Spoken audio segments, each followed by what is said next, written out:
Đấy, nhìn mấy đó đẹp này.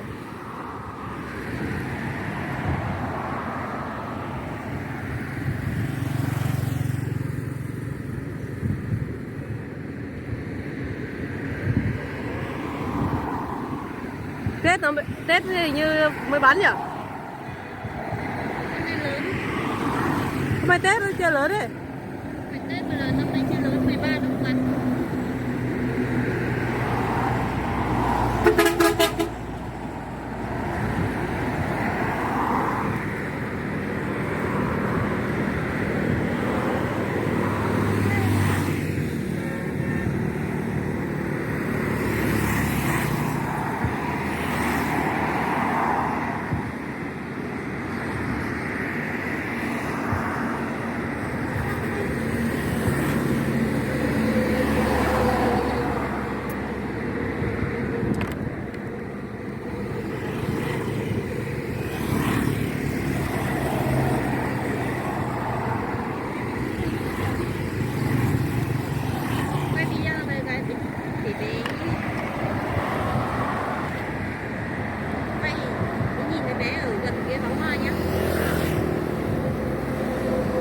Đi chỗ xe đi.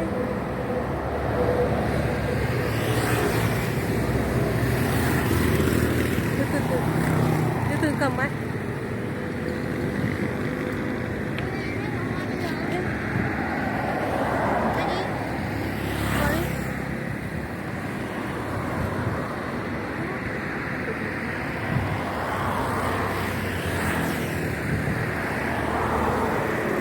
Cẩn thận xe quẹt.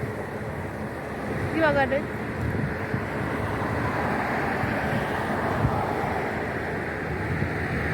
Chậm. Em thấy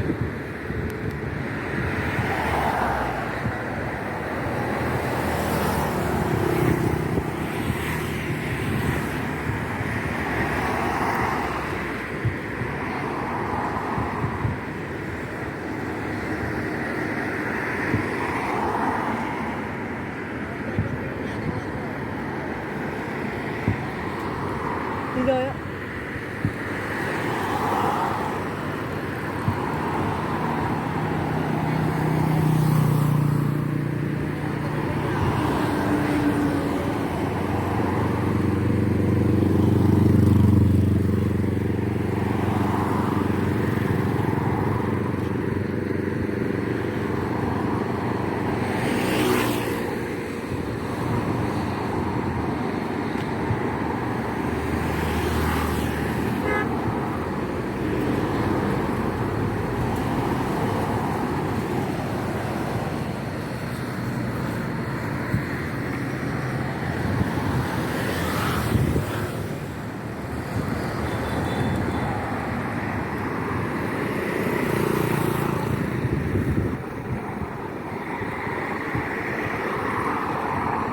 Chỗ này nhìn đẹp nhất đấy nhỉ?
trước ở Hồ Tây còn đẹp hơn.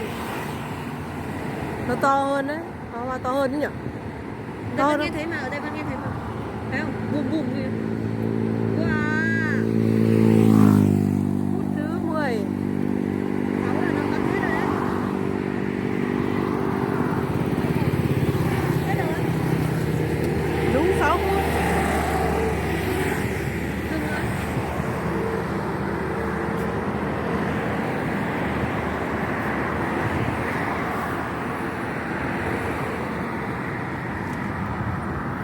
Đúng 6 phút là hết rồi.